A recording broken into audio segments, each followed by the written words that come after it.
Hi, here we are at another midweek message. I'm Pastor Josh, the pastor of Faith Formation at Water Street Church. In a few Sundays, we're going to have Cadet Sunday here at Water Street Church. Cadets is a program for boys in which they get mentored by older folks in our church, older men, and they are able to learn more about God and about His world and His plan of salvation. You can learn more about that program. There's a link in the description of this video. Now, one of the cadet landmarks or things that shape the group, help them learn about God, is the cadet verse, which is from John 14, verse 13, which says, "If you love me, you will keep my commandments." Now, what does that really mean? Now, I think the prophet Malachi from the Old Testament can help give us some context and help figuring that out. The book of Malachi begins with these words, "I have loved you, says the Lord." This should sound familiar to those of you who are here on Sunday. We touched on this verse a little bit. Now, this is a very nice beginning, but the beginning of this book becomes so much sweeter if we consider what's happening in Israel during that time. You see, there are a host of sins that are prevailing in Israel. First, the priests are corrupt.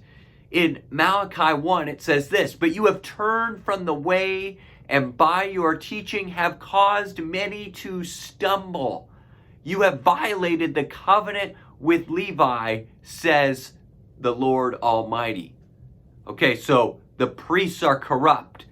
Next, the people are unfaithful in their marriages. From Malachi 2, it says, "You have been unfaithful to her, though she is your partner, the wife of your marriage covenant." So the priests are corrupt. People are unfaithful in their marriages. What else could be wrong? Well, there's another thing. The people were keeping the tithe money meant for God, meant to be set aside for God, and keeping it for themselves. And so in Malachi 3, we hear God say, "You rob me in tithes and offerings." Wow. And the whole book of Malachi names these sins.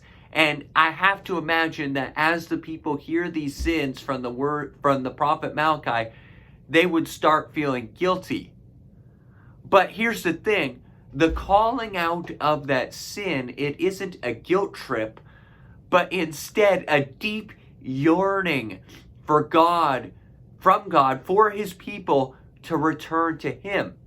And that tone is set right off the bat in the book when, as we read at the beginning, God says, "I have loved you." And even when Israel questions this in the very next verse, when they say, "How have you loved us?" God responds with a, "Let me show you."